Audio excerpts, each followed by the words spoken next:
Oh, hey, what's up, guys? Brand new Wake Up Barstool coming for you right now live, and we got a lot to get to, okay? Little Dolphins, Bills, Thursday Night Football, and who better to talk to than Frank the Tank and NFL Hall of Famer Jim Kelly. Plus, we got PFT's questions from a third grader, Mark Titus's America's Team Power Rankings, and plenty more. So come hang out. Let's get it on FS1.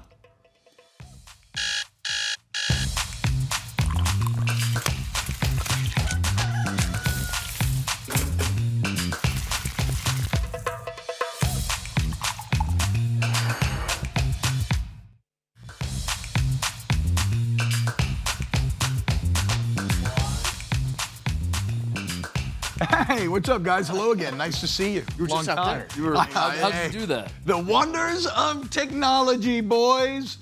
This is another Wake Up Barstool. I'm T-Bob Hebert. We got PFT Commenter. We got Mark Titus, Jersey Jerry, and the always optimistic, ebullient, what's a good? Effervescent. The effervescent. Sparkling Big T. iced tea. Still waiting on my shot. Behind the glass. He's still waiting. Holding thumbs. Here we go. I'm holding. Can we show Big T stuff? And there it is. Yeah, there we I walked in, I go. said, Big T, how you feeling? He goes, average. That's what I say all the time. And that's great for Because Big if T. you dilute feeling good, how are you doing? Good. Then when you actually feel good, people don't know. It's not a bad point. It's a great football You ever mindset, actually too. feel good? Yeah. Okay. So there will be a day where he will ask you, how do you feel? And you'll say good. I feel closer to good right now than I did when he asked. That was at 6 a.m. Wow. I feel close So to good things right are now. trending up. Yeah. Okay. We're on TV. We're doing a show. Feels good. Coming alive during the show. Hell yeah, Big T. Look, we got a great show planned for you today. We just kind of pitched it, but look, it's Thursday Night Football. It's Dolphins, Bills. So we got together, said, okay, who could we talk to? Two real experts. And the obvious answers were NFL Hall of Famer Jim Kelly and Frank the Tank. But not in that order. No, we'll have Frank on the Tank. first. It actually was Frank first. Frank first, and then who else? Oh, what about the Hall of Famer? What about the Hall of Fame quarterback? So that's going to be very fun. Okay, boys, speaking of, first off, great to have everybody back. How's everyone feeling today? Great. Doing great? Doing slightly above average. Yeah, but right yeah. now. I'm not going to lie. I feel good. I might even feel better than good. And it's because we're about to kick off another weekend of excellent college and NFL football. I want to talk about some of the quarterback matchups coming up this weekend in college a bit later on as well. But let's start with the Thursday night game. Dolphins at Bills. And I don't know about you boys, but to me, this game kind of, at least narratively, starts with Mike McDaniel here. It's been a pretty intense fall from grace over the last couple of years. Yeah. If you look where he started, where he is now, getting blown out by the Colts, a disappointing loss to the Patriots at home last week, how much do you think is riding on tonight's game for McDaniel? I think he can't get embarrassed. That's the thing. Because owners hate it. They hate it when their team's on national television as the standalone game and they do something stupid. That's when an owner will make a decision like, I'm going to fire my coach midseason. If it's like the London game, if you get your ass kicked in London, like overseas, that's embarrassing for the owner, especially if it's Woody Johnson and like all his buddies from Ireland and the UK are there in his box with him. But yeah, owners don't like to be embarrassed on national TV. So you can get beaten pretty badly by the Colts in week 1 if it's surrounded by all the other one. Yeah, it's in the news lanes. Yeah, you're good. It's like, okay, that was the worst loss of the week, but also, only 1/30th of the NFL watching public sat down and watched this game. When it's national TV, when it's prime time, when Al Michaels is falling asleep in the third quarter, that's when an owner has to be like, okay, we might make a tough choice here. And also the glasses that he wears, I like him. I think he's a cool guy. He's kind of like a different person to have coaching a team. I think it's good for the league, but you can't be looking swaggy and getting beaten that badly, right? And your team having players only meetings after 1 week. You can't be wearing the cool sunglasses. I'm a fan of players only meetings, but yeah, that's a little early to break the glass. I think you touched on it, PFT. I think the problem with Mike McDaniel is that he's a nerd, but then he's trying to be cool. It's an identity crisis. It was right in front of our face the entire time that you cannot be both. It can't happen. You can't be a cool nerd. Yeah. And T-Bob, you might disagree, but I think you got to pick a lane. I think throughout history, nerds have tried to be cool. There are a million movies about the concept that you can't be both. It just can't happen. He was a nerd that was going to like reinvent football with razzmatazz plays and like he's a mad scientist with his offense and all that. But he's also like, look at my watch. Look at my glasses. Look at how cool I am in the press conference. You can't be both. He has an identity crisis. I think that was He's got to do like a reverse She's All That. He's got to become more nerdy. Yeah. He's got to wear the Right. like the suspenders, the pocket. I think you're right. Yeah, Put glasses. I think- put the the reading glasses back on. Yeah. Is Ben Franklin the closest we ever got to like a guy who was both nerdy? But see, I don't think Ben Franklin was nerdy. I don't think he was nerdy. I think either. Ben Franklin that was cool as hell. Dude, he was I think he an was like probably the coolest person on the planet, just about. Yeah, nerds kind of used to be cool. Like if you were the only guy in America that knew how to speak French back in the 1700s, then it's like, yeah, this guy's swimming in it. I mean, Yeah. think about actually like Enlightenment era. If you could write, if you could pen a letter, ooh, that would. true. And Ben could pen. Jer, I want to ask you about this. Real quick, I don't mean to cut you off. No, go. This is coming out of left field. Ben Franklin is not the light guy. No, that's Thomas Edison. Now you could be thinking of the story of the lightning bolt. With He the invented electricity. That's how low the bar was for like what a genius is back Yeah. then. It's like this guy took a kite out in a lightning storm and got electrocuted. He's the smartest man alive. the smartest guy we've ever. Yeah, he wasn't a nerd. He was just like your drunk uncle. Yeah. Those. Jerry, do you think he Yeah. was one of the top 4 presidents? Ben Franklin? Yeah. I'll be honest, I didn't even know he was president. Okay. Oh, good job. That was a Honestly, trick. I was that trick? I'm He running wasn't. on his program. You got it right. He wasn't. Okay, good. Yeah. So I'm right. PFT tried to tried to trap trick you. I tried to trick trap me you on live TV. on live television. Yeah. That's why I was like, yeah, I think he was top 5. I really liked his foreign policy. Yeah. Above all. Okay, Jerry, tell me, give me the gambling perspective here, because what is it, 12.5 still? Yes. And sometimes you see that in the NFL, and the instinct's like, wow, that's a lot for the NFL. But then the other instinct is like, well, it's a lot for a reason. But then it's like, oh, wait, but it's a Thursday night game. It's a divisional game. What's your read on this? My initial read was blowout. I don't know. Week 3 too early to get fired? It might be. That's the thing. That's what I think, too. I think it would be too early to fire McDaniel, but the aspect of a divisional game, it's prime time, national audience. Like owners can do crazy stuff after something like that. Yeah, so like the problem is all week I've been blowout, blowout, blowout. And then you get some messages on Twitter. This guy's sending me analytics going back to 2003, a Jacksonville game against Buffalo or something like that. I don't know. He's showing me the Dolphins are going to win this game.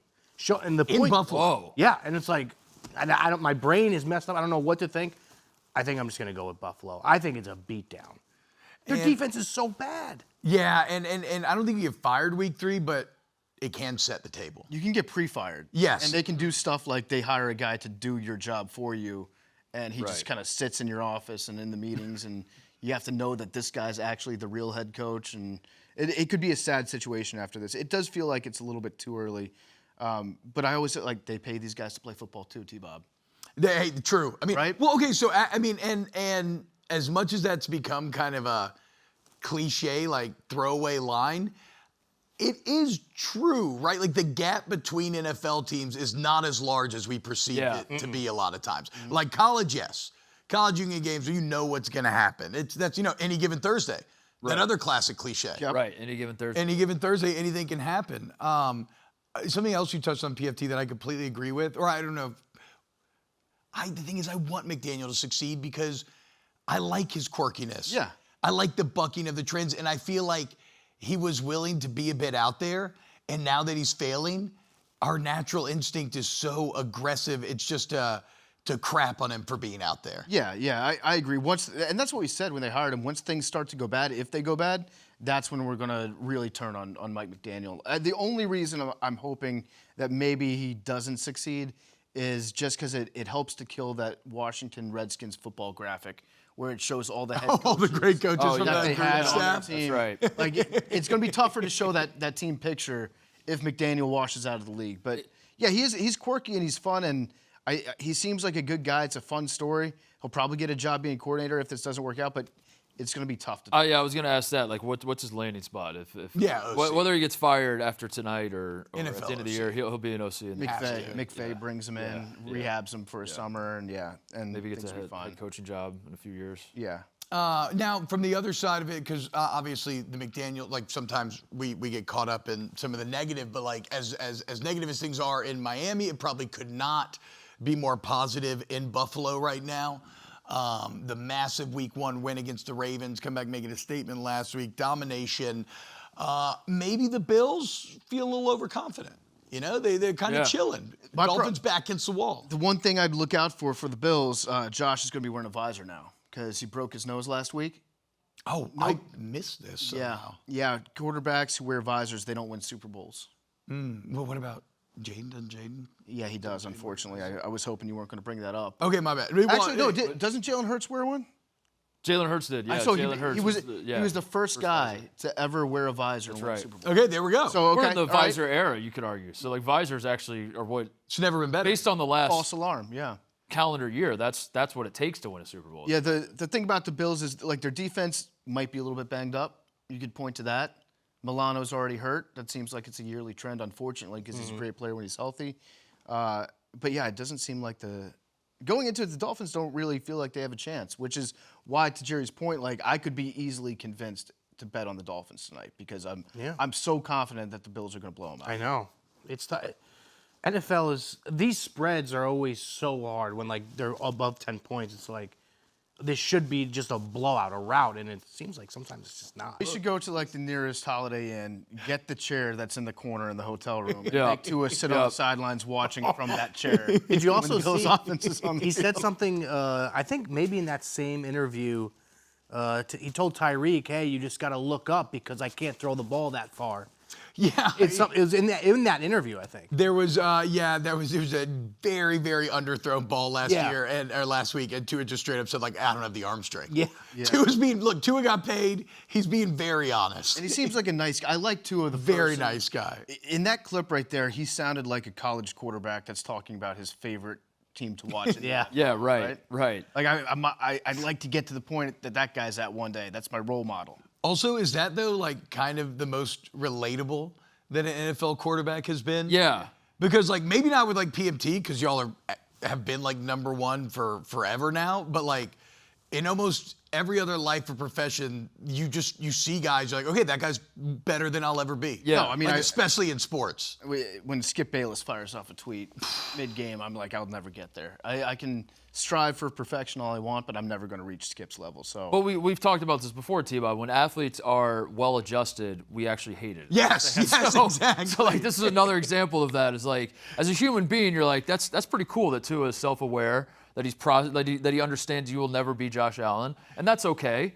Be the best you can be. Be the best version of Tua you can be. And I think, like, his therapist would probably be clapping along and being like, that's really good, Tua. If you're a Dolphins fan, you're like, I want off this ride so badly. I hate this so much that my quarterback, before we're playing our division rival that's won 13 of the last 14 games, is talking about them, like you said, like it's his favorite team. I love watching the Bills. Can't get enough Bills football in my life. you think Tua's like one of the top 300 quarterbacks to ever live?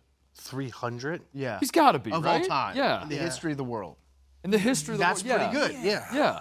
Yeah. That's great perspective for Tua to have. Like, yeah. Hey, I'll flip it on you. Name 300 better. All right. Let's start. Marcus Mariota, Joe Flacco. Joe Flacco. Yeah, I can go on. He's thinking realistically. Yeah. And who knows? Like, weird things happen in the NFL. You can catch a team sleepwalking. I don't know that the Bills are going to sleepwalk, but Any given Thursday. This is I mean, it's a KB thing. He loves bringing it up all the time. But yeah, being a quarterback is one of the few professions where if you're the 16th best in the world at it, you're a failure and people want to kill you. you're a bum. You're a bum. You're an absolute bum. Yeah, there's maybe about 10 people, for being generous, that have the physical and mental combination of skills to do it at an acceptable level. It's kind of like I always think about the person who finishes 8th in the 100 meters. Yeah. I mean, they're the 8th fastest person on the planet, and we don't know their name. We don't care. Nobody gives them credit. And, like, they're committing their life to it, and well, it sucks. To be fair, do you know who finished first? Usain Bolt. No, Usain Bolt. Like, No, is he still Noah doing- I don't know. We don't Noah know. Lyles. Doesn't matter. It's Usain Bolt. Right. Kerry Richardson. Shout out to Kerry LSU. Oh yeah, it was Noah Lyles, right? Yeah. Super then close he- race. Awesome race. And then he trolled the entire NBA for. Yeah, y'all are American champs. Remember when an Italian guy won? That was like 4 years ago. We had an Italian fastest guy. in the world. No, Yeah. no, that's a Mandela effect. There's no way. The guy was Oh, Italian. yeah. Yes. What happened to the white kid from Texas? Remember him, like Johnny the high school Manziel? kid? that was you don't remember it was like going super viral like 7 years ago? Find this TV. I'm Googling high school Texas runner viral 7 years White ago. guy. White guy. Make sure you throw that in there as well. All right, well, Big T looks that up, guys. Look, we're going to talk more Dolphins Bills with Frank Tank and Jim Kelly later. Coming up next, a couple of conversations I want to have. Backup quarterback's going to be on display. Maybe the two best wide receivers in the entire league going against one another. And this is a college football weekend full of sneaky, great quarterback matchups. More Wake Up Barstool on FS1 coming up. What's happening, guys? Welcome back to Chicago. We're here at Barstool Sports Chicago HQ. Little Wake Up Barstool here on a Thursday, guys, getting ready for another football weekend. And one of the, how do I describe it? Unfortunate. One of the quirks of this weekend is we're going to see a lot of backup quarterbacks, right? We got Jake Browning, we got Carson Wentz. They're going to be going toe-to-toe with one another. We got Mac Jones, we got Tyrod Taylor. Hell yeah, dude. I want to start here. Out of all, and then I want to get specifically into Wentz, Browning, wide receivers, but out of the guys we just named, who do we trust the most? A lot of classic good backups here. Tyrod? Journeyman. Tyrod? Yeah, Tyrod stands out to me. Why is that? I think he just fits what the Jets do on offense. You know, like with Fields being mobile and whatnot. You know, it's already kind of designed for a mobile guy. I don't. T-Mobile, that's what they call him. Yeah. Is the excitement? Excitement's the wrong word, but I'm too stupid and it's too early to come up with another word.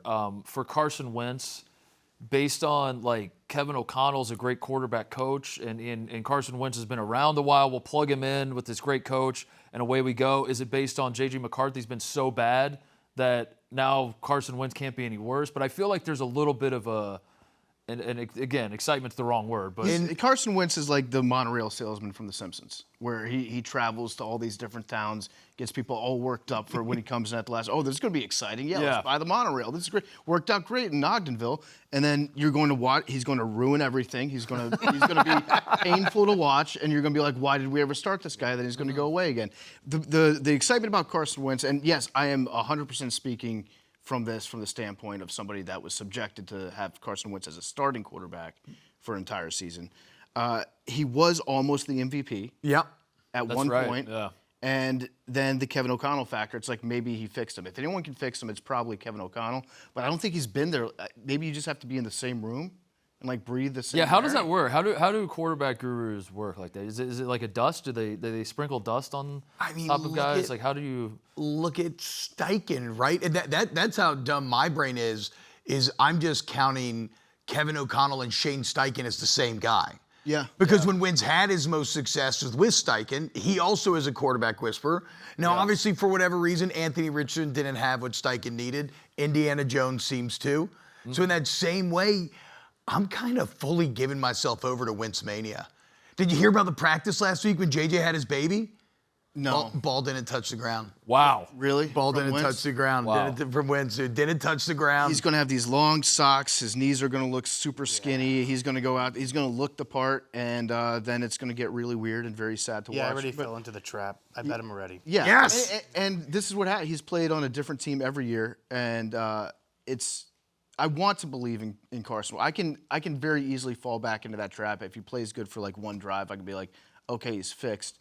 But it's gonna be tough. I actually trust Jake Browning the most out of these guys because he's done it before, and his win-loss record as a backup quarterback that gets into action is not bad. So He almost got them into the playoffs. Yeah. When he had this opportunity before. Also, like we always forget about this, the Jake Browning, Chris Peterson era at Washington. He brought Washington to a playoff way before Kalen right, DeBoer and Michael Penix did. Yep. So Browning's got a little heat to him. He's been there for a little bit, right? Yeah, he's been there. He's kind of familiar with all the guys and. And I mean, when you look, there we go right there. Even though, you know what's funny about Carson Wentz? He's actually had 4 good full seasons. He has 2 seasons where he was over 100 passer rating with a full started season and 2 where he's over 90. It could be a little bit misleading. Super Bowls won. Yeah, that is true. He is a Super Bowl Super Bowl champion. winning quarterback. He's also a Super Bowl losing quarterback. That's right. Yeah. Yeah. But one thing about this matchup, though, is this the best wide receiver one matchup in the NFL right now? With Justin Jefferson and Jamar Chase going toe-to-toe? This is T-Bob's mandatory LSU. Yeah. We're going to talk about how great LSU is at everything. Look, Yeah. it reminds me of Revenge of the Sith, you know? Okay. You were my brother, Anakin. Back in 2019, these two changed the game, tore up the college world, 15-0 national champs. And now here they sit, everything on the line in a Week 3 NFL matchup. Took the words right out of my mouth. Yeah. Reminds me of the, what'd you say, the Sith? Revenge of the Revenge Sith. of the Sith. Episode 3. Yeah, exactly. Probably the best prequel. What's the number 2 a wide receiver 1 game? To PFT's point, this just feels like LSU propaganda. Yeah. When have we ever, Who are at the any point in Jaguars time, are we playing? ever like, Who's the best receiver in the NFL? I mean, probably one of those probably guys. one of those yeah. guys? Okay, and who's the other best receiver in the NFL? CD Lamb. Okay, so then who would CeeDee Lamb be going against to be the? Who's the other best receiver in the NFL? He's going against the Bears. Did Rome you just Odunze. whisper AJ Brown into my ear, Matt? That's crazy. put AJ Brown can't buy a I think catch. AJ's top 5. He's a great receiver, but he can't buy a catch right now. Maybe not now, but I think he's top 5. What about Pickens? What about Georgia? No, George. Oh, no. okay, that's a good name. Malik Neighbors. Yeah. Where'd he go to school? yeah, Malik Neighbors. Yeah, and we got the Chiefs, right? Chiefs Giants this weekend, Sunday night. Yep. How funny would that be if the Giants beat the Chiefs? That'd be funny. They can start 0-4. Pretty funny. Pretty funny. That would be pretty funny. I would love to. God, I would. Well, actually, speaking of funny, PFT, you have Jerry. I've been told you have a bit of a surprise for Jerry. Yeah, funny money for Jerry. Funny money. Jerry, I did not tell Jerry I was going to do this. I know that you had a tough night last night betting on the WNBA. Yeah. Lost a little bit of change, but you did win big last week. Yes, You hit a yeah. massive Still parlay. flush. Still flush. I want to give you the opportunity to name the 4 Bengals quarterbacks.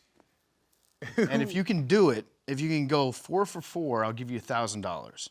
These are the guys currently on the roster? Yes, these are the guys No, this is currently not on the real. Bengals. Yes, For these guys, this is the Mount Rushmore right there. Bengals current quarterbacks. this is the most generic lineup of white guys I've ever seen, even more so than this show. I was going to say, where do you work, T-Bob? Okay, Jerry, you said Jake Browning? Yeah. But which Okay, one? which one? Yeah, you had to pick them out. Second. Yeah, we just saw him. Otherwise, I would have had no idea. Wait, which one did you say? Second. The second one from the left. Yeah. Oh, man. I know that guy next to him on the right. I know him. Seems like you might not.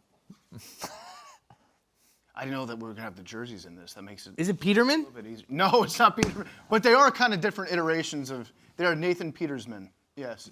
Yeah, the other. No. No. I'm out. I'm out. I'm out. What if I gave you the names? $250 if I give you the names. Oh, and then we match him Match to the the. names yeah, then you- to the face. Oh, I like that. Okay. So we'll go All right. Jake Browning. Okay. We'll go Brett Rippon, Sean Clifford, and Mike White. Oh, Mike White. Yeah, I mean, that's easy. Mike White is the next to Browning on the right. Okay. Clifford is all the way on the right. Yeah, he's a little thicker, right? Yeah. And then what was the name on the last guy? You said? The first name you said. First- I'm only going to say the name once. I can't remind you of the name. Okay, fair. Okay, so I got Browning, I got White, and I got Clifford. You just said, JJ, what's the thing girls like put in their hair? Rhymes with. they put in hairspray. Like a clip. What's another way for maybe if you like smoke a cig? That might be. A No, we're doing first name first. Oh, okay. Okay. Like a clip in your hair. Clip, yeah. Hair tie. No. It's more of a tie. Clip. They put a clip in their hair. To be fair, I thought you were talking about the thing that you would tie. Yeah, me like, too. yeah. So now I think this is. Oh all, no, I'm going first name. Yeah, no, I think this is all muddied up now. Yeah, this is- Rip. Yeah. Ah, Wait, what? Matthew Rippon? No, dear, you were so close. You were so close, dude. What's his name? Brett Rippon. Brett Rippon. Dude, we were so close. Yeah. a barrette. That's a thing, right? Barrett. That was a crazy, But crazy that, I mean, clue. with Why? ribbon. What are you, French? I never even heard That's that. I was confused by that too, Big. Yeah. You could have done better, Big T. what? Okay, find something that sounds like Brett. Well, no, I thought you were doing a ripping. That's why I tried was support going you to with rip it rhymes next. I was with. going to be like, rip your shirt. Okay. I would have gone bread before I went barrette.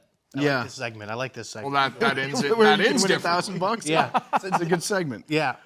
Going forward, are we going to do quarterbacks? So You now gonna you're going to study, yeah. No, we might mix it up next week. Okay, I like But that. I'm going to give you a chance to win 1,000. Just do- You were close. You got 3 out of 4 after we gave you the names. Yeah, we gotta cut off the jerseys. Yeah. Just do the headshots, and then maybe throw in some guys who aren't even in the NFL. Yeah, I like that. Yeah, just headshots of like actors or something. So these quarterbacks are basically kind of faceless, nameless. But if you look at the college slate this weekend, and this is one of the things that I like about college football, and the NFL is cool because you watch like Manning and Brady battle for a decade or whatever, right? But college is cool because it's always turnover. There's always new guys to get excited about. Big T, I think we have sneakily here one of the best good quarterback weekends that we've seen in college football in quite some time.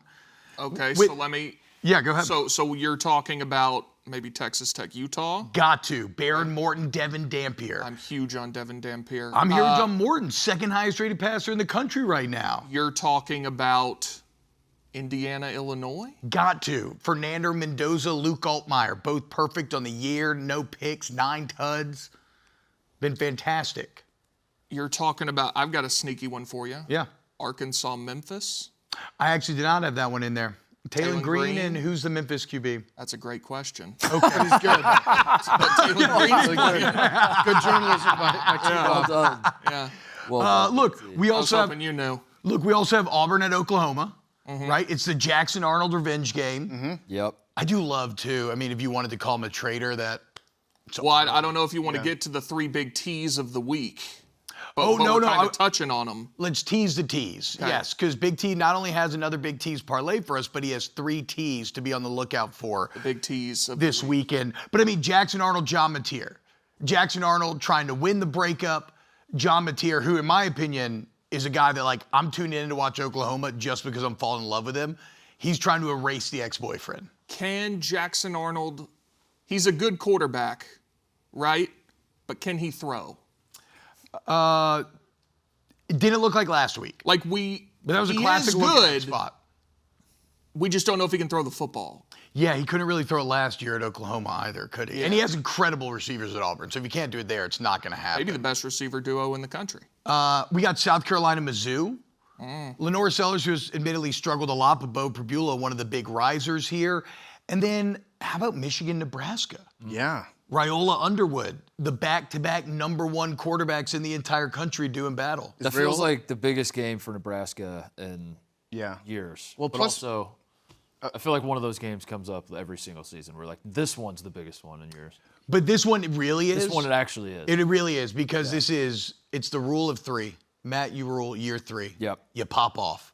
But you got to win this game. Also, Michigan's never been more gettable. Nebraska has a favorable schedule, right? Like this is kind of the one Yes. that they need, and then if they win this, it kind of breaks open for them a little bit. This 1000%. also, Michigan specifically chose this game to suspend their head coach for, too. That's right. They said we're not going to do it in week 2. We'd rather do it in week 3. We'd rather do it in week 4 against Nebraska. He So- was suspended last week. Also. That's right. So he. But this is one of coached- these 2 games that they got Correct. to They choose. selected PFT's these 2, point. the first 2 games of the season. They said we want more to coach the Right. team. We can deal with him being suspended for the Nebraska. Which is something that makes total sense that you get a pick when you're punished. That, Yeah. that actually does make sense, and that checks And then out. they're And like, nobody should question that. "Good Everybody deal." should just be like, yeah, that's how this should work. Is that we are being punished, and we will choose when that punishment happens. Actually, sneaky great for Sharon that he's suspended because he can't be blamed if they lose. Can And I- Michigan fans already want him fired. Can I ask why they're favored? I've been wondering the same. It can only be because a decade of Nebraska. Like that is because I agree with you. On paper, why would they be with what we've seen so far this year? But I think it's just, as Mark said, Nebraska's had this Yeah. game so many times in a row, Yeah. and they lose every single time recently. Sure, but even if you think that Michigan's a little bit better team, which I'm not convinced of, we saw Bryce Underwood go on the road to Oklahoma. They didn't even let him throw the ball. Like they just ran it up the middle every play. You're going to Nebraska. Dylan Raiola, I don't understand why Michigan's favored in that game. I don't really either. In fact, Big T, I got surprise news for you here. What's that? Let's do the teas. Now, Oh. the parlay teas, let's get into the 3 teas that we should be on the lookout for this weekend. Okay, so we've been touching on them a little bit now. The first tee, is for trees. Oh. Now, some of you might be I asking, wake up Big at 4:20. I Big love T, that. why trees? You were talking about you think there's some great quarterback matchups this week, things of that nature. I would put to you, T-Bob, we all understand every college football Saturday is sacred. They are all to be cherished. However, most of us also understand you've got to, sometime in the fall, you've got to give one up. Maybe you've got to go apple picking. Oh, no. Maybe you've got to do something like that. I think if you were to pick one, No. you can go apple picking this week. You can sacrifice this Saturday. I don't know that there's a can't miss game on the schedule. And then for the next 10 weeks, you're clear. If you're thinking about getting married on a Saturday this fall, like We'll never do that. Call up Never the lady do and that. Say, hey, let's do it this weekend. Yeah. I'm so in love with you. I can't go another weekend without being married to you. Yeah, you're going to have to Let's- speed it up. Save it for next spring. But if you have to go do something this Saturday, I think is the time to do it. To your point, the tagline of this weekend is that kind of classic, like, when you look, it reveals itself to you. But Sure. it's not really very surface There are level. some solid games. I just think if you have to give one up, this Saturday's not a bad time to do it. Second tee of the week, trash. Now, coming into this season, I think everybody would have said best quarterbacks in the country. Arch Manning, Yep. DJ Lagway, Lenoris Sellers. They all actually stink. Yeah. So, can they bounce back this week? Sellers, we think he's going to play at Missouri. Big opportunity for South Carolina. Arch, another bye game against Sam Houston. Didn't look great in all the other ones they've played. Maybe this week he starts to turn it around. Lagway, big opportunity at Miami, coming off of 5 interceptions.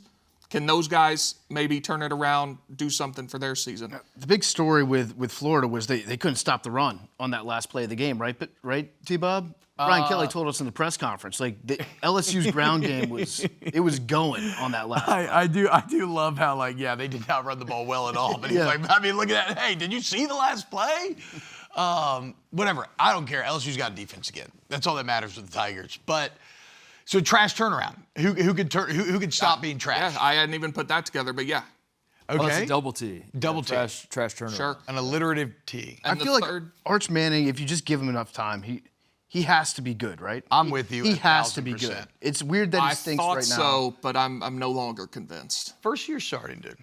Diamond Sure. hands. Hold Absolutely. the stock. Don't And the stop. third T, we've touched on this game already, is Trader. Jackson Arnold goes back to Norman, Oklahoma, leading a ranked Auburn team. Can they go in there and pull an upset? Brent Venables going to have some tricks up his sleeve for him. I'm very interested to watch that game as well. Can you guys remind me the story with Jackson Arnold leaving Oklahoma? Because you're using some strong language here at a time when guys just transfer. Yeah. all over the place. Is it that? I don't think that juicy. This is no. This is not a Nico Okay. situation. He wasn't very good last year, Okay. and they. I don't think they were incredibly sad for him to leave. It was a mutual parting. But They having benched said him. all that, he did play for them, and he's going to play them this week. Yes. So now we're going to get excited. Yes. And- like, this was Yes. Okay. If anything, Oklahoma kind of maybe traded him. I think they had a very short leash on him last year, considering there was like a banged up offensive line, no weapons, and they were like, Jackson, you're the problem. Yeah, I mean they pulled him and put in Forgot his name. Michael. Michael. Yeah, Rippon. Michael Rippon. sure. And and once they found out you could get John Mateer, I mean, you go do that. God, John Mateer is awesome. That is the beauty of NIL. We were talking to Andy Staples about this on Part of My Take, specifically with Arch Manning and whether or not we can say that he stinks. But it's the same thing about being a trader. Like 4 years ago, Titus would have been right. Like that's some strong language to Yeah. use about like a 20-year-old kid. Now that NIL is a thing and they're getting paid like $1 million a year, it gives us permission to be like, this 20-year-old sucks. Yes. I hate this guy. I don't feel bad for anybody that makes significantly more money than I do. Like they see more money in 1 year than we'll see in years. Screw them. All right, coming up next here on Wake Up Barstool, it's time to talk to the #1 NFL Dolphins fan in the world. Who else but Frank the Tank? Welcome back to Wake Up Barstool, guys. Right now it is time to talk to an absolute legend. Frank the Tank, the man who walks, unbelievably committed, body transformation. Our guy's on fire, just like his sports teams always are. Frank, Dolphins, Bills tonight. Welcome into the show. And there's a lot of Mike McDaniel chatter, and I have to know your opinion. I'm not sure where you fall on this. Should Mike McDaniel retain his job? No, he should not. Oh, wow, there it is right there. It is time. He's lost the room. He's lost the room. The team is unorganized. They get more procedure penalties than any team I've ever seen. I mean, his practices, I look at them, they're playing slip and slide, they're dancing. And then last year they came out with a statistic that someone was talking that they don't have to report on time. Dolphins practices could begin any time. Just What? Daniel doesn't care. Hold on. That's a good statistic. Hold on. What? Let him finish his statistic, Mark. What's the statistic? That Dolphin practices often begin late because McDaniel is one of these coaches that's worried about players coming in on time. That's a So stat of it's the a week. Montessori Stat of the school. week. They're doing a Montessori right. football program. Yeah. I mean, it's too relaxed. They don't call him coach. It's party central. So there's no organization. There's no discipline, and it shows up on the field. But And this offensive genius tries to show everyone how smart he is by doing these little out patterns when they get by the goal line instead of pounding Alec Ingold up the middle. Yeah, No. It's a little out pattern. Okay. Oh, we're gonna throw to Jalen Waddle over there. But Frank, what if you And win? it's What if like, you what are win? we What if you doing? win? If you talk about Jalen Waddle behind the line of scrimmage, everyone smells it out. They lose 5 yards. Next thing you know, you're selling for a field goal. Jerry's got a good point. Yeah, Frank, what if you win? What if you beat the Bills? I think that actually would be worse for the Dolphins. I think it's to the point now where it has to be broken up. Really, McDaniel's not the real problem. The real Oh, problem double shirt. is, Watch out. Watch out. The real problem is Chris Greer. Double shirt. The Frank real layered up problem this is morning. Chris Greer.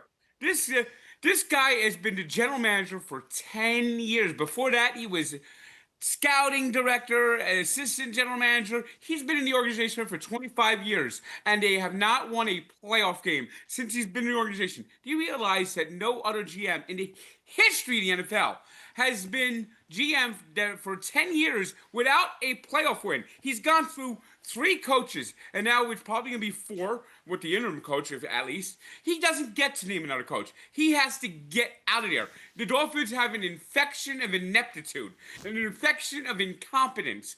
I mean, that is just, it is seeped deep into the roots where you got it, and it's that horrible logo that's part of it, that horrible new logo. They got to get back to the old school logo.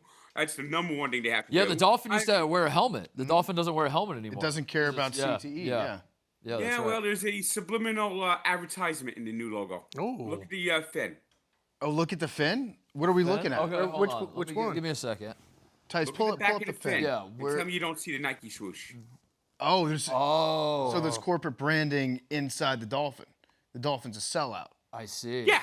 And they've been awful since that logo has been out. Frank, what would happen though if they fired McDaniel? Like, why do you want him gone right now? Why can't they win a few games? Why can't you get excited about this year and then maybe There's no in the offseason? excitement. They are a bad football team. They are a bad, inept football team. I think later in the year they play the Saints. When they play the Saints, that's going to be the battle for the number 1 pick. Oh, yeah, Manning. Frank, let's go, baby. Bring it on. Wait, but Frank, Tua's good. He's paid like a top 10 guy. Tua's a top 10 guy. He is not a top 10 guy. He What? has never been a top 10 guy. He's maybe been a mid-tier guy, but he's never been a top 10 guy, and he has regressed. And he's regressed because they don't have an offensive line. Their offensive line, they have fragile players on the offensive line. They get hurt all the time, and no backups. And then we have our general manager out there saying, you're worried about the offensive line. I'm not. I'm not. Dude, you got to see that. He actually said that. They actually did that clip where he actually says that you're worried about the offensive line. I'm not. And their offensive line is awful. You got these deep threat receivers who can't get down the field. You got Devon Achane who can't get in a hole. So meanwhile, your offense is plugged down, and then you make these mistakes with procedures, and next thing you know, you're against the wall, and then the Tua gets that big hit, and next thing you know, you're looking at Zach Wilson as quarterback. I'll be honest. I was hoping there was a third shirt. I was hoping Altua, he was going to take off the Fire career and have a third. Yeah, A Frank. little disappointed, but that's okay. Frank, so you just to be clear, you are rooting against the Dolphins tonight? I'm almost at that point. I mean, I think you've been at that point for a while. I got my survivor pool this week. I need them to lose. What? I've never actually picked against the Dolphins in the survivor pool. So Mike McDaniel mean- can't do anything to win you back. What if the Dolphins won the Super Bowl this year? What if the Dolphins just win every game for the rest of the season? Is that still a bad thing? I mean, I have a better chance of hooking up with Sidney Sweeney than the Dolphins winning the Super Bowl. I mean, this team is awful. They are awful. Their offensive line is awful. Their secondary is awful. Their defense is awful. They've allowed 33 points to Daniel Jones and the Patriots. 33 points in both games. The Colts didn't punt. The Patriots didn't only punt a couple times in the second half, and it's awful everywhere. This team is just awful, and there's no coming back. The team and the McDaniels lost their room. They don't respect them. It's a total mess. What about Tyreek? Where's he at now? I know he had a 30-yard reception last week. And also, if there's no starting time, if you can show up whenever you want, then why was he speeding to the stadium? It looks like Tyreek and Tua don't like each other. Yeah, I think that's that's pretty. might be That's accurate. easy to confirm. It's a valid point. And the Dolphins got to trade Tyreek. They got to trade whoever they can trade. Look, Frank. This is a full now. Blow it up. The worst thing that can happen to the Dolphins this year is to go 8-9. Everyone thinks it's great and fine. I mean, but that is the worst thing that could happen to the Dolphins. The best thing that could happen is to finally get to the point where you can fix it. You got to fix it. You got to let it burn. You got to let it burn. It's like Usher. You got to tear it down, let it burn, start fresh, start anew, bring the new logo back, bring in a whole new regime. You know who I would like? I want the Rams defensive coordinator to be the next head coach. Wow. And I'm talking about Chris Shula. Wait, but Frank, hold on now. Hold on now. Back in. Because we're talking a lot of NFL, but I mean, come on, we got baseball playoffs on the horizon. Yeah, you should be excited. Ignore the Dolphins. At least you have the Mets. At least you have the Mets. You're looking at the Mets how they were playing. You're talking to the playoffs? What do you mean? You said Alvarez figured it out. Yeah, but the pitching hasn't. I mean, we got David Peterson getting bombed every time he goes out. Their bullpen is held together by chewing gum. I mean, they just came off an 8-game losing streak. I mean, the only reason why they haven't lost the wild card spot is because the Giants, Diamondbacks, and Reds cannot get over 500. I mean, the Mets were once 21 games over 500. This should have been over months ago. The Mets should be cruising the playoffs, and it's gone. It's gone. They're going to end up finishing 81-81 and not even finish 500. I mean, their manager. Hold on. Time out. Frank, I need a breakdown on that. How do you go 81-81 and not finish 500? Well, not finishing over 500. Okay. Frank, you guys are going to make the playoffs. The Mets they're a wild card not. team. They're going to lose today. They're going to lose 2 out of 3 to Washington. They're going to get swept by the Cubs, and then lose 2 out of 3 to the Marlins. Frank, what's been your favorite Mets statistic this entire season thus far? Or The most fact that disappointing? They are 0-65 when trailing after 8 innings. Is that? It's impossible to tell. That's real or not? It's impossible. That is 100% real. Is that a And I Frank can tell you, stat? Be honest, or is that a real stat?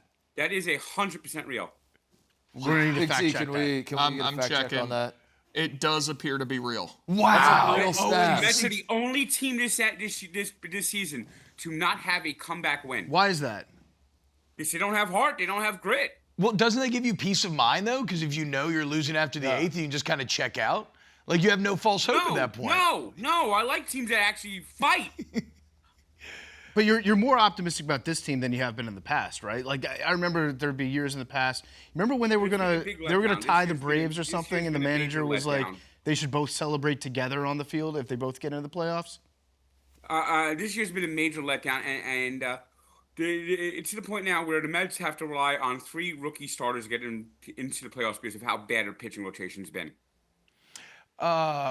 Frank, do you know what Rise and Fall of a Midwest Princess is?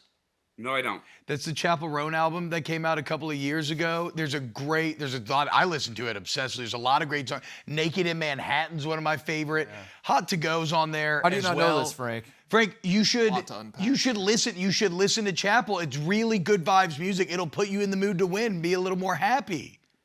I can't stand Chapel Roan. Why? What? Her music, first off, I hate all modern music. It's terrible. There's no guitars. There's no harmony. It's just repeating the same lyrics over and over again. And "Hot to Go" sounds like a song that's like written for like a show that's on the Disney Channel for like for tweens. It's just so irritating. I don't know, Frank. I mean, Pink Pony Club. It's got guitar. It's got harmonies. Gets people singing along. It's one of the best hooks I've ever heard. And every time the Mets play that song, they lose. Well, Frank, I hate to jump in here, but before we let you go, who wins tonight? Bills. It's going to be an annihilation. They're going to see that graphic come up. Stop, stop, stop. He's already dead. You're going to do that graphic. Yeah. Yeah. Frank, we love you, man. Best of luck to both the Dolphins and the Mets, okay? Listen to Chapel. You got this, brother. You got this. Well, my Super Bowl this year is one thing. There you go. Fire Greer, fire two things. It's Fire Greer, but it's also fire. All right, guys. That is my Super Bowl. And change the logo and show up on time. I like Frank getting ready in the morning, like figuring out which passions he cares the most about, and that's the first shirt that goes on. And then subsequently over the course of the day, he can finally get down to what he truly believes. Frank, thank you. I appreciate it. Good luck tonight, Frank. I'm thinking about betting on the Dolphins. It's hour 2 of Wake Up Barstool. T-Bob Hebert, PFT Commenter, Mark Titus, Jersey Jerry, a Big T hanging out with you here this morning. Big thank you to Frank for stopping by. We got Jim Kelly coming up later this hour. We got a lot to get to this hour. It's going to be very fun. And we're going to start with the return of one of our favorite segments. These are Mark Titus's America's Team Power Rankings, okay? These are the easiest teams and characters to cheer for in sports, who we all love. Marky, take it away. At number 5, I'll make it quick, the Buffalo Bills. They're going to be a constant on America's Team Power Rankings probably throughout the entire season. I think one of the problems they have, though, is we are kind of just waiting for the playoffs with the Bills. Now, that doesn't mean we're not going to enjoy the regular season, but let's be honest, we're all just excited for the Bills to get over the hump in the playoffs. If they run the table and go undefeated in the regular season, I guess that would matter. Would that matter? It would matter because it would matter. It would matter because it could lead its way to the funniest possible thing happening. That's true. Which would be for the Bills to win the Super Bowl and to have that over the Patriots as being the only team that's a good point. That went undefeated at this level, yeah. But one of the issues the Bills have right now is that we've seen this before. We've gotten excited about them in the regular season. They've looked really good. Josh Allen has now won the MVP, so even that regular season storyline has been kind of checked off. There's really nothing left for them to do except get over the hump in the playoffs. Yeah. Kind of feels like this is maybe the last season, though, where we love them in the regular season. Yeah. Because they've been good for a long time. Because if they mess it up in the playoffs again, it's like I only can give you so many chances. It becomes like I'm sick of their crap. I'm sick of your crap. You guys we're are on not to the serious. Commanders. Yeah. We're on to the Commanders. I don't want that either. Lions still got a few years left. We move on to the some tank. other teams. But the Buffalo Bills right now, they're going to probably be on America's Team Power Rankings for a while, so they are the number 5 team. At number 4, we have a new team. The Toronto Blue Jays. And some of you at home might be thinking, "Oh, wait a second. I thought this was America's Team Power Rankings. How does a Canadian team make the power rankings on America's team?" 2 things. Number 1, as PFT, you pointed this out to me. This is you got me excited about the Toronto Blue Jays being America's team. A lot of sons on this team. We have Bo Bichette, who's I think he's supposed to return for the playoffs, but the best player on the team is Vlad Jr. Bloodline. Guerrero Jr. What is more American than nepotism? Yeah. What is more American than nepotism? I'll tell you what's more American than nepotism. Being great. And the Toronto Blue Jays are the best team in what league? What league are they the best team in, Big T? American? The American League. Yeah, hell yeah. Also, Canada is North America. North America. So it is America. And if you look at the Blue Jays logo, the bird is looking away from the maple leaf. He's Oh, that's shunning- right. He's turning his shunning the back. Maple Leaf. He's Yeah. turning his back to Canada. Yeah. More subtle logo messaging here. At number 3 on America's team power rankings, they're sliding in the power rankings a little bit. Oh no, they were 2 last week. What happened? It's the U.S. Ryder Cup team. They had a bye week, T-Bob. Yeah. They had a bye week. I don't know who they have. I know they got the big match with Europe coming up. I don't know who they have this weekend. Maybe a look-ahead spot. Yeah. I think they got an FCS team. The Ryder Cup was number 2 last week, I believe. You know, the bye week kind of hurt them, so they slid down to number 3. Again, it's if they win, if the Ryder Cup team wins. Yeah, and there was discussion last week because there was still, talk about what the captain's doing, all this stuff. This is there's not a lot to talk about. I will this be week honest. for the I will Ryder be honest. When we did this last week, I thought the Ryder Cup was coming up that week. Yeah. I can't believe we're still like another full week away from the Ryder Cup. At number 2, I have Georgia Tech Yellow Jackets. Georgia Tech stole America's heart this past weekend by beating Clemson 1. But Clemson is on the short list of teams that if you beat them, we love you immediately. It's like Bama, it's Ohio State, it's Clemson. Is Georgia in that mix at this point? There may be more. Yeah, but, Georgia, I would say as well. So Georgia Tech beats Clemson 1, but it's not just that they beat Clemson. It's that they beat Clemson with the fire drill field goal at the 55-yarder, T-Bob. 55-yard walk-off. 55-yarder. Perfectly executed. Not only did they do it that way, they tear down the goalpost, and they know exactly where they're going with the goalpost. They're going to the president's pool. We're dumping them in the president's pool. That impressed me. I think everything going on with Georgia Tech's football program right now has me excited. So I have Georgia Tech at number 2 on America's team power rankings. Big T, you grew up a Georgia Tech fan, no? Yeah. How are we feeling? I mean, I went to the University of Tennessee. I hope they do well. But this doesn't do anything for you? You grew up a fan of, and it doesn't. I would rather they win than the teams they play, but I don't. Do you have any joy that you get out of watching Clemson lose? Yeah, just because I hate Dabo, but that's not a major factor for me. Do a lot of people hate him? I think Yeah. I think It people seems like it. Yeah. He had a major crash out this week. I seen too. that. Yeah. He lost it. He's not Yeah, wrong, it's- though. He's got Clemson He's absolutely wrong. Sorry about this element. He's got Clemson by the balls. Like, if Clemson wants to move on, go for it. Yeah, There'll be I'm a not advocating million to teams fire that call him, for but him Dabo. acting like, oh, well, why is Clemson judged different? Is winning the ACC 8 out of 10 years good? You're judged differently because you've won the ACC 8 out of 10 years. If you want to be judged the same as But Fresno I State, think that's we can his do point. He's like, who was the one that won the ACC? Who was the one that raised? The I expectations understand that why he could have an element of was me. frustration I did given that. the success he's had, but also you have slipped tremendously from the He's amount just been on a crash out ever since Tyler from Spartanburg called up to his radio show. Yeah. It's been one nonstop We crash need out. Tyler from Spartanburg back. Yeah. But everything we're talking about is why Georgia Tech is number 2. I mean, that's you trigger like a crisis in Clemson football that gets everybody excited. So number 1, this week's America's Team Power Rankings is Baker Mayfield. Absolutely. Not the Tampa Bay Buccaneers, to be clear. It is not the Tampa Bay Buccaneers. It is just Baker Mayfield. Baker Mayfield, the moment in the game where on Monday night when he goes down and it looks like we might have seen the last of Baker Mayfield. That might be it. Like he goes down holding his foot. It's like, is it Achilles? Is it going to be turf toe? Turf toe's in vogue right now. Like everybody's getting turf toe. What is this it? Is this the last we're going to see of Baker Mayfield? Just a little bit of crap talk. Just a little bit. He jumps up and he's back. He's the number. Listen, we had the discussion last week about the top 5 quarterbacks. We feel like the top 4 are kind of set. Whatever. Who's the 5th? I don't know if Baker Mayfield's in the top 5. I do know this. He is number 1 guy to root for. Even if he's not on your team, you see Baker Mayfield get the ball with 2 minutes left. He needs a touchdown to win the game.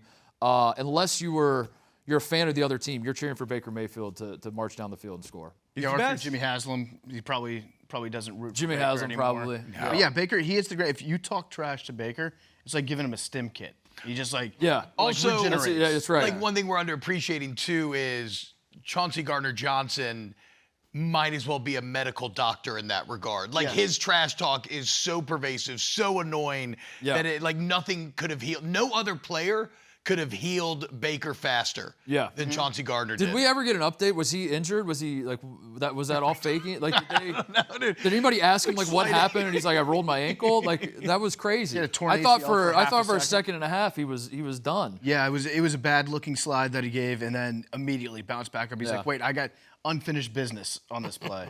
All right, when we get back here on Wake Up Barstool, we have once again tapped into PFT's pipelines of third graders as they bring you some of the most insightful questions you can imagine. Keep it locked on FS1. What's happening, y'all? Welcome back to Wake Up Barstool. So PFT, our good friend, has a pipeline of third graders that he's pumps for questions every week here on the show. All right. I mean, What? He P word? he asks them for questions every week. I do ask them questions. Let's stick with asks. They reach out to me. All right. At this point, we've got some very intellectually curious third graders in America. And they have some questions about sports that they'd like to hear us experts discuss. Yes. Our first one today comes from Lacey out of Fowler, Kansas. And she wants to know the best time to use the bathroom, to poop, on a Saturday and Sunday. I don't know about Sunday, but I did put together an exact plan for Saturday. Okay? Because last week was tough. Last week you had the Miami USF game. You didn't know if you were going to be able to sneak off to the John at that point. Nope. And it was. I mean, we had every time slot had an elite game going on every time. So here's what you're gonna do.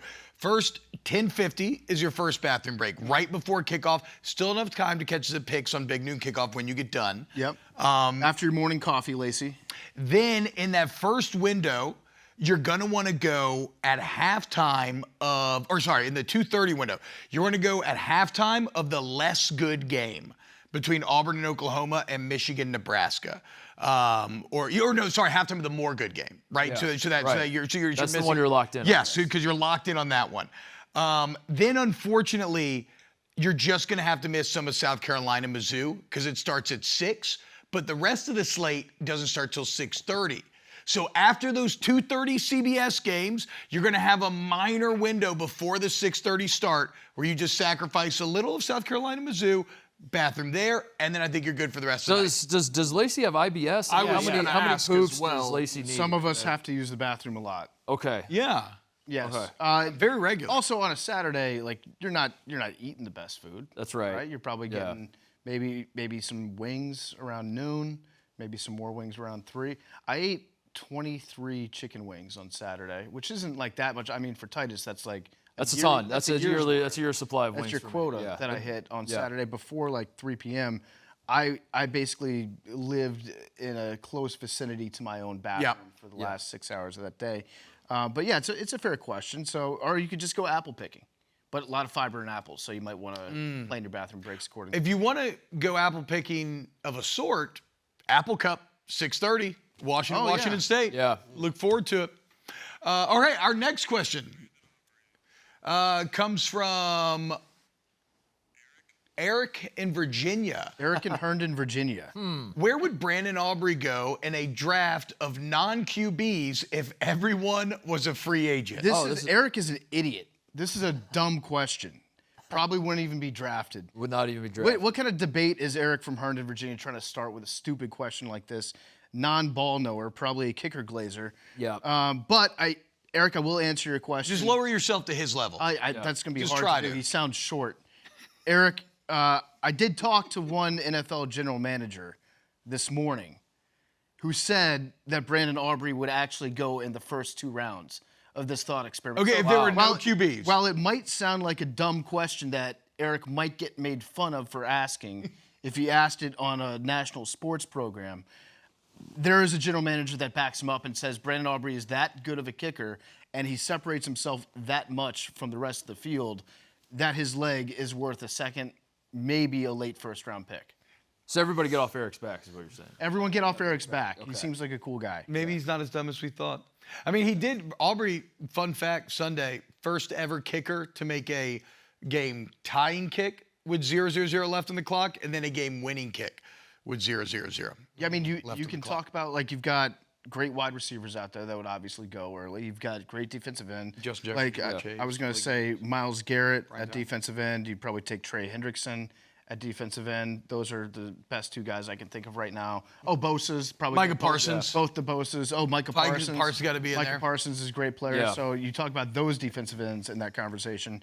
And then maybe a game-changing tight end as well. Maybe Bijan Robinson. Sure. Might go up there. Some running backs. But I would draft Kyle Pitts. Kyle Pitts. Got to. Got to believe in Kyle Pitts. Got to. But I don't think it's that crazy to say that a kicker is that good that if you get past midfield, you're pretty much guaranteeing yourself of at least 3 points. At least 3 points. Jerry, you've tinted your fingers and you have a sly grin. No, I mean, What's going on? it's 2 games, TJ Watt, I get it. Everybody's, saying he stinks. That's okay. Would it change the game, though? Let's say he's good. He's automatic. Let's say 85%. He's better than that. I'm saying, you didn't let me finish, from 70. Okay. So that's their own 40. I mean, he kind of he's pushing that envelope already, dude. There is a percentage that exists and a yardage from within, a percentage from within a certain yardage that exists where Brandon Aubrey is the best player in football. Now, it might be within 100 yards if he hits 100%. Yeah. I don't know what the calculus says, but there is a situation where a kicker could be the best player in football. We got to get some dork to figure out the percentage of drives that end up in punts at your own 40 that yards. Brandon could have made. Yeah, that Brandon- punts that Brandon could have made. Because wait, here's the point: is that it's how far he is separated from his peers. Yeah. Right? There's no quarterback or pass rusher as separated from the crew like Brandon is from his peers. But I don't know Boswell. His accuracy is better. Boswell's up there. Yeah, Oh, wow. I think they're very close. I would. Boswell's just been doing it longer and just a bit more accurate. But Aubrey's good, man. If he was good from 80, that's on the 30, right? Yeah. Would you kick a field goal every time? Well, touchbacks go to the 35 now. So even let's as say it 35. Is, you get 1 first down and you're getting close. Right. Yeah. Would you kick a field goal every time? They have to try a 75-yarder with him at some point. Yeah, I think 75 is probably his limit, but I think he's so much better than everybody. And Boswell's a great kicker, too. But the leg on this guy, Aubrey. Oh, he has way more leg than Boswell. It's different. It is. And It's crazy. It's better than Justin Tucker would. I would rather have Aubrey right now than maybe Justin Tucker at the peak of his power. You know what's crazy is that he's only doing this because he was bored. He was just on his couch one time, and his wife or his girlfriend was like, "You should go do that. He's a king. I know Just that. be an Just NFL learn kicker." out That's there. true. He's like, "Okay, right? Isn't that the story?" Yeah, not a great look for. He was just a soccer player, and his significant other was like, "You should try kicking footballs." He was like, "All right, I guess." It's not a good look for the rest of the professional kickers Yeah. that some guys just oh, my wife told me that I should try doing this to get me out of the house, and turns out I'm way better than you. I'm waiting for my wife to say the same, and maybe I'll be an NFL GOAT as well. Some support would be nice. We have one more third grader. This comes from international, from Shota in Japan. Wow. Is it better to absorb champagne into your skin rather than drink it? All right, maybe this is just me. I think you could give me a glass of the cheapest champagne, like we're talking J. Roget. Yeah. We're talking Cook's, and then you could pour me a glass of Cristal, and I could sip both. I would not know the difference between the good champagne and the bad champagne. So yeah, just let me absorb it in my skin like a lizard. Let me. There would be something decadent about bathing in champagne. I don't know if it would get you drunk or not, but it would feel very fancy. That would feel fancy. Does anybody Bubbles in this rubbing your nipples, Jerry? Maybe your toes even? Yeah. anybody in this room have strong takes about baseball champagne ceremonies, about how it is champagne season in baseball, where if I think if you win any games from this point on, you now have champagne winning. I've got Are you saying, one. are there too many champagne showers? Some people say that. I disagree. The only strong take I have about it is that I don't think that Bryce Harper. I don't think that if you don't drink alcohol, you don't understand why getting doused with beer is fun, and I don't think you should partake in that because that's for us drinkers. Yeah. Right. We get it. We get why it's fun to get covered in beer. So I would Mark, hate it. let's think Yeah, about Jared, this. you would hate it, right? hate it, yeah. Like if I sprayed you with champagne, you would be like, dude, what are you doing? Yeah, This is I call extremely the cops. disrespectful. Yeah. So the Cubs do a champagne celebration for making the playoffs. They can still win the NL Central. They could, yeah. Let's say probably they won't, but probably won't. But let's say they make a crazy comeback, win the NL Central. All right, you do one for that. There's 2. We haven't started the playoffs. Yeah. Now they win the wild card series. Well, if they won, they would play. In They the could NL, still, right, they still would. Now you do one for the wild card series. There's 3 divisional series. You got to keep it going at this point. There's 4. Win the NLCS. 5. Win the World Series. They would have 6 champagne celebrations in a month. I would say probably the NLDS one would be a little bit like, oh, here we go again. But then the other one Listen, still feel good. you can do it for winning the division. That's every team's goal for 6 months. Absolutely. You do it for winning the National or American League to make it to the World Series, and you do it for winning the World Series. You can have 3. The wild card series, the making the playoffs, no. Big T says you get 3. And coming up next year, Wake Up Barstool, we got our Big T's. We got Jerry's 2 a.m. thoughts, guys. Stay tuned in. Live, Wake Up Barstool, FS1. Grab a coffee. See you in a minute. Keep it locked. Keep it locked. Keep it locked and grab a coffee. What up, guys? Welcome back to Wake Up Barstool. Shout out our guy, Jersey Jerry. A new father once again. I'm kind of butchering this. The point is, Jerry, you're not sleeping a lot right now. You don't sleep a lot generally. Generally, no. Generally, no. What this leads to is a lot of late night musing, okay? So this is a new thing we're gonna do. Jerry's 2 a.m. thoughts. Do you know the exact time of when this thought came to you? I think it came to me 2 days ago, just in the middle of the night, and I said, which athlete would you love to watch in their prime, at their highest level? They're never gonna die for the rest of your life. Who would you pick? Dude, I know what mine would be, and it's number 1 with a bullet. It is Tyrann Mathieu sophomore year at LSU. That was special. Every time he touched the ball, he would score. So me and one of my nerd buddies have been talking about this concept of Valhalla, which is where when football players die, you go to like football's golden halls and you just eat wings and drink beer and watch football all day. And in my head, I like to imagine that already up there, like sophomore year, Tyrann Mathieu he's just playing 24/7. He's returning punts. Returning punts, tipping up passes to himself, forcing fumbles. And one day I'm going to be in those golden halls, hopefully, supping, drinking, and watching Tyrann. That sounds awesome. I mean, Jerry, it's a good question. I personally would say TJ Watt. I think TJ would be my guy that I would pick. Really? I'm a huge TJ Watt fan. Probably the biggest on the set. I didn't know who you were going to pick. Mine's not TJ Watt. Oh, not so TJ Watt. I am a bigger TJ Watt fan. Who do you pick? I'm between 2. I'm between Troy Polamalu and Michael Phelps. Michael Phelps. You don't even get. Here's my problem with swimming. You don't even get to really watch the guy get swim. that. He's under the water. But remember that moment, how American you felt Yeah. when he was winning nonstop. The relay? His mom wearing. The denim relay, jacket. dude, Just was the one of celebration. the all-time great. I love Michael Phelps. I mean, I felt like I was glued. I'm not a big fan of swimming. I loved watching him in his prime. But I would probably lean towards Troy Polamalu. There hasn't been another safety like him. So it's interesting because you said Honey Badger. Yeah.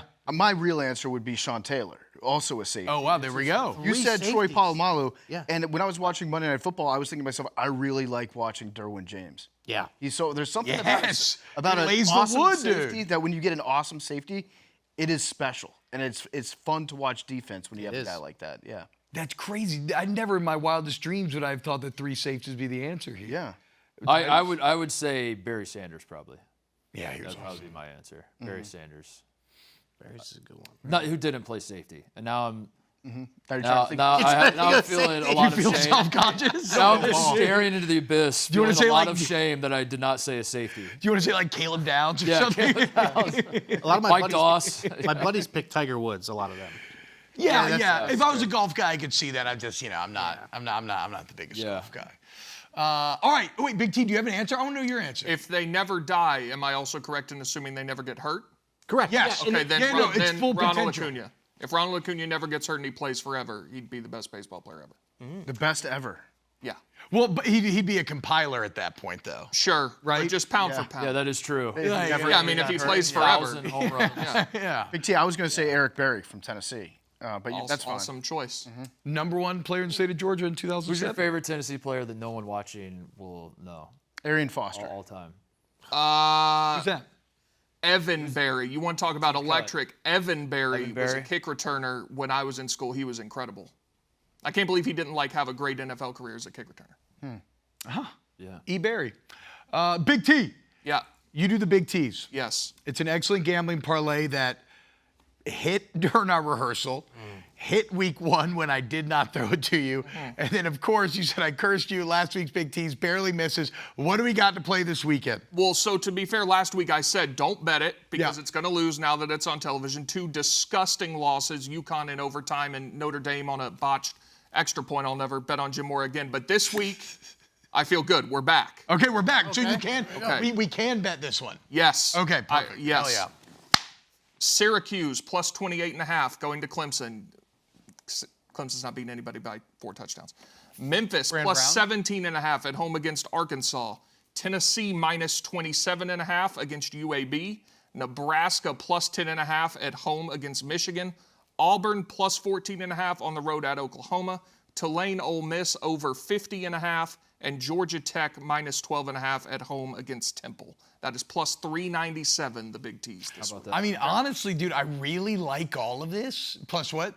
397? 397. Auburn is the, if I was to pick one that I think could maybe go sideways, it's Auburn, but I like Auburn in that game. Yeah, the thing with that one, we might run into style points. Sure. Like if they're losing, I don't know that Oklahoma's going to take its foot off the gas. But Oklahoma, in these big games at home, Venables has kind of just run the football, played great defense. They've been pretty low scoring. I don't see them winning by 3 possessions, obviously, because I picked them. I'm going to bet Not it. to, but yeah, Big T's. Are we in like a big teaseception right now where you already did a big tease? Well, those big were big tease. Those were the big now it's tees. big tease. This is the big tease. Is the tease that you're teasing us about what big tease actually is? Are we gonna get another big tease next week? Are you gonna do? We're gonna get big teas, and big teas. Chai, matcha. Oh, Yeah, it's a good one. wow, iced. Is that your big tease? I'm not a tea guy. Okay. Hot ice. I don't love like sweet tea. Me too. Yeah. Look, we're both Southern guys. I feel It's like not- that's a bit against the grain. I think I'm we're not just either. scratching the surface on what big teas could be. Big teas could be. Should we try a third one next week? Yeah, think we maybe should. for the Ryder Cup. Yeah. Oh. Oh, big teas. Yes. There we go. Okay. Yeah. There we go. Yeah. Who's bombing it? Yeah. Bryson, #1 Big T. Yep. Coming up next, we got the NFL legend, Hall of Famer, USFL MVP, Jim Kelly. More Wake Up Barstool. Welcome back to Wake Up Barstool. Thursday Night Football tonight. We got Bills, we got Dolphins. Right now, we are so lucky. We are joined by NFL Hall of Famer, the legend himself, Jim Kelly. Jim, what's going on, man? Thank you so much for waking up with us. Thanks for having me. Good day today. Sunny, except we're playing the Dolphins tonight, so I wish it was probably in December. It would have been a little better for you. All right, Jim, let's just dive straight into games. Our time's kind of limited here. Because this on paper looks like it should be an ass beating, but what are some of the challenges when it comes to playing like a divisional opponent, like one that you're very used to? Does that give the Dolphins more of a chance here? Well, the bottom line is it's early in the season, so you don't have all the film that you would like to have, even though you go back and watch, of course, the first couple of games, and then you watch a little bit of last year's game, what they tried to do against you. For us, it's more right now individual. What the defense, I'm speaking as far as the quarterback. Yeah. What you look at, you know your pluses and minuses, who can beat another defensive back. So I'm looking at players that I feel that we would have the advantage with. And right now, I'm happy with everything we have. I mean, we've done a good job. We got by that first one, which that was a tough game, but we won. That's the bottom line, because with that game, I looked, not only you want to win every divisional game, but you want to win the games that you think maybe down the line will be somebody they might look to head-to-head. But this year, one we're playing now with the Dolphins, when I played, it was always our big game. We knew we had to beat them. They had, one of the greatest coaches ever in Don Shula. Well, we had one of the best coaches in Don Shula. And then, of course, having to battle Dan Marino each and every week. So this game here, you look at the matchups and you hope that you can take advantage of some of them. Yeah, you got to be feeling confident if you're the Bills and going into this week. Like you said, you look at the positions and it's hard to find one where on paper you think that the Dolphins might have the advantage. Do you go into this game planning and saying we are actually going to hold some stuff back, even though it's a divisional opponent? Like we might not empty the clip and we want to save some stuff for later on in the season? Or is it like, hey, they get paid to play football too in Miami. We got to figure out a way to win, and we're not holding anything back. That's pretty good. What you usually do, I guess you can say you hold some things back. You try to go with your game plan that you have that you feel will be best against your opponent. But there are plays that you will hold back if you don't need to use them this week. You wait, maybe next week you'll be able to do it. More of a down and distance, whether it's 4th and 1, whether it's that one that you might, a little trickery, doing that during the course of a ball game. You do it when you need it, but you go with what you have best. And right now, we got a great running back in Cook. We got the best quarterback in the NFL, and we got some great receivers. So just go with the game plan that we've had the first couple of weeks, and each and every week, as you well know, having your father as a former quarterback, you would know this, that you have a game plan, and there's some plays that you put in against this week would be the Dolphins that you didn't put in last week against the Jets, or what we're going to do next week with our next opponent. So there are things you might hold back, but you go and you win how you can win. Hey, Jim, Big T, great to talk to you. You obviously played the Dolphins a bunch. I'm curious, when you see the Dolphins uniforms, some have described their colors maybe as not that intimidating. When you see that uniform, does it look a little like you think, okay, we're going to beat these guys? And then if so, what uniform in the NFL do you see it and you're like, we're in for a tough day? Not one. First time I've ever heard that. I've never looked at a uniform and said, oh, wow, I'm going to kill this guy. Not the Raiders. You're playing against Oakland back in the day, and you're like, wow. Steelers? I went to school at the U, so I got to see the Dolphins a lot. And I really, mentally, I never really thought about that. I looked at numbers, like when I played the Dolphins, number 13, I knew I was in for a battle each and every week. So that in itself was something. But as far as the uniform, now, I grew up a Steeler fan. So I love the Steelers. I got to watch them play against the Raiders all the time. My two favorite teams growing up were them. But overall, no, I never have looked at that. I love the red, white, and blue that we're in right now. Jim, so you mentioned going to the U. Coming out of college, this fascinates me. You forego the NFL to go to the USFL. But this is true. The USFL wanted you so badly. Did they let you choose your team? Yep, that was, it's a quick, long story short. I was on the verge of signing with the Bills. And then Bruce Allen called, and he got my agent out of the meeting, and he took the call. A secretary said, excuse me, Mr. Lustig or Mr. Fagan, we have somebody on the phone needs to talk to you. They took the call, and they said, oh, what are they offering? And they told him, they said, oh, you don't sign that. Bruce Allen said, we got something he cannot refuse. And so we left the meeting, and long story short, I became a Houston Gambler and had Jack Pardee as my head coach. And, of course, one of the best things probably happened to me was I had Mouse Davis run and shoot. I wasn't sure if I could run that type of offense because I wasn't fleet of foot. But the good thing about it is it really showed me the passing game, because when I was at Miami, we really did throw the ball a lot. And also, I didn't play my senior year. I blew out my right shoulder, and they told me I would never play football again. Wow, dude. And then he got to go to the USFL's all-time leading passer, by the way. All right, Jim, we got about a minute left here. Prediction on tonight's game. What do you think happens? Switch the fish. It doesn't matter as long at the point spread. I don't even look at that anymore. Point spread. I do it because I have a couple bets with some buddies in Miami. One wore number 13, and the other is my best friend that lives in Miami, Jeff Peck. So we have a couple of stone crab bets that if we have to, what we have to do is we have to sweep. You can't just win one and you win stone crab. And don't let Marino, if you ever talk to him, don't let him tell you that we talked about, he gives me stone crabs and I give him chicken wings. That's a bunch of bull. It's all stone crabs, but a good thing is we've been pretty successful so far. So he's probably, hopes we can stay close this game, but there's no doubt. Of course, I picked the Bills. We're on a roll. I like that. Look at this like the first half. Yeah, it's the first half of the Stone Crab bet. Game, yeah. There you go. Jim, I cannot thank you enough, man. An absolute legend. Thank you for your time. Best of luck tonight. Thanks, guys. Have a Thank good you, day. Jim. God bless. Jim. Thanks, Jim. Kelly, man. Great to see you. Yet another pinch myself moment. Getting to kick it with Kelly, telling stories about bets with Marina. Are you kidding me? Next here, Wake Up Barstool, we got our girl Kate coming back for another Thursday night football roast. It's going to be a ton of fun. There's the bean.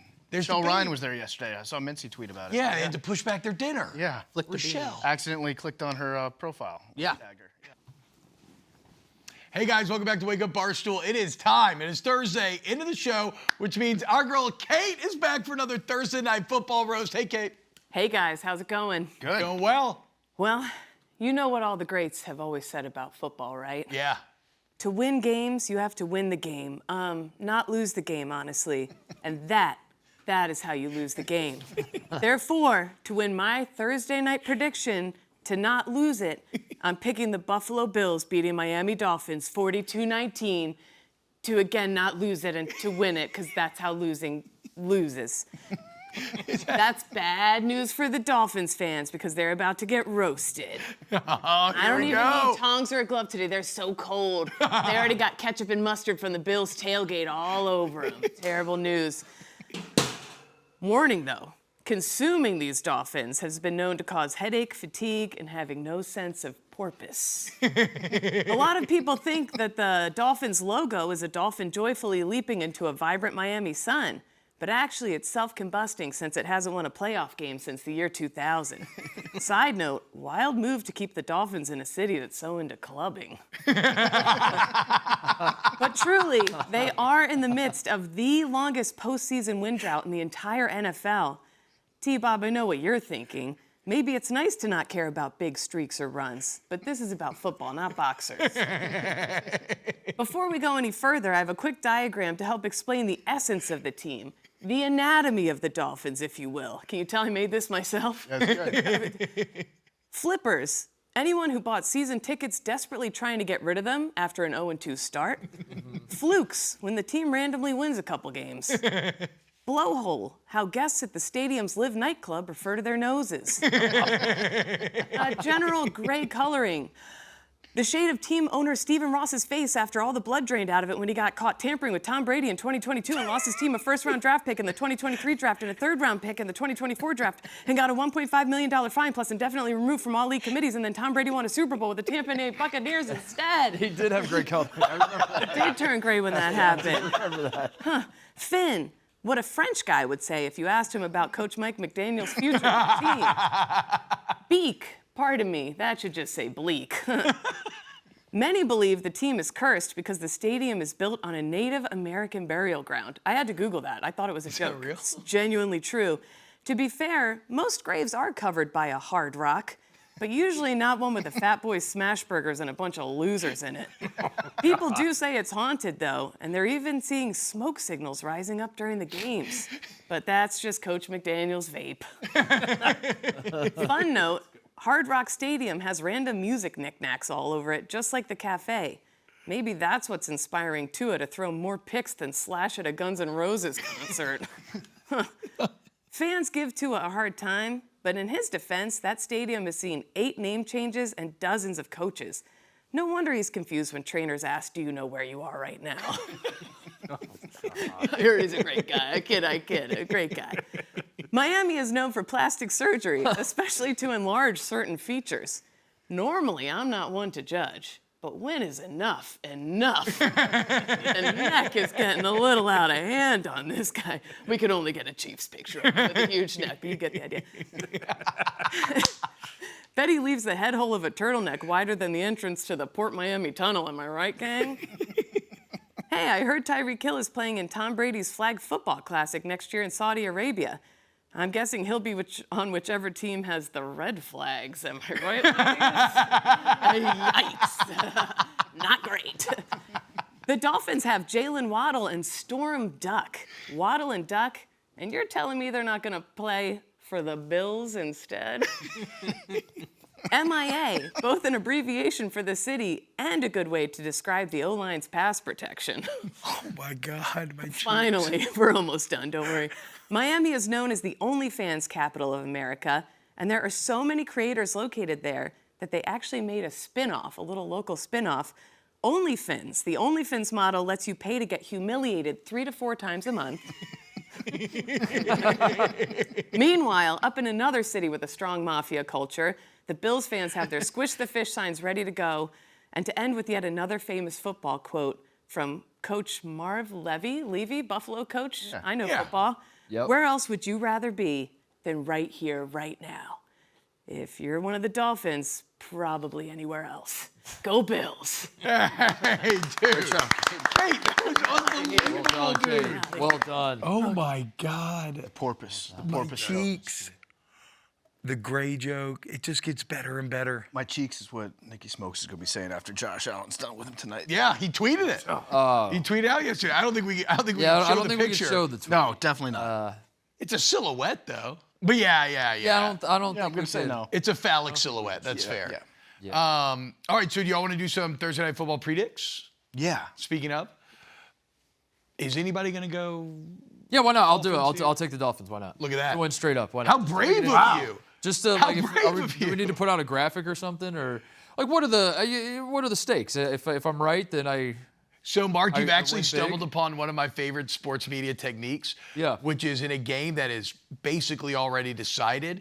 It's like you're staking claim on land. There might be some gold under those hills. There's probably not. Nobody else has staked their claim, but you're not. But if it doesn't happen, you're like, yeah, whatever. The Bills are always going to win. Low risk, high reward. I'm Exactly. the Miami Dolphins to stun everybody tonight and go into Buffalo and win a football game. If I was sitting at home and I was watching this TV show, I would absolutely bet on the Dolphins, the way that we've talked about this game. Yeah. Being like open and shut for the Bills.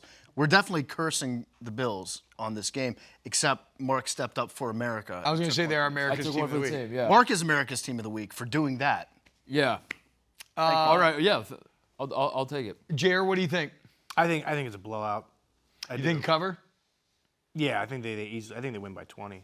What did Kate? Yeah, Kate had him covering as well. Big T, what do you think? I was going to take the Dolphins to cover. I thought I would be the lone guy, but then Mark kind of. Well, he went money line, you know. I went money line. Yeah. I think the Dolphins. We might have to get you one of those chairs from the Motel 6 to sit in after what Mark did to you. No, thank you. I'm going to take the Bills to win by the exact same score that the Dolphins beat the Broncos by a couple years ago. Was that 70-20? 70-20. 70-20. Yeah, 70-20. Bills over Dolphins. All right, guys. We love you. We'll see you tomorrow. Friday, Wake Up Barstool. Have a great day.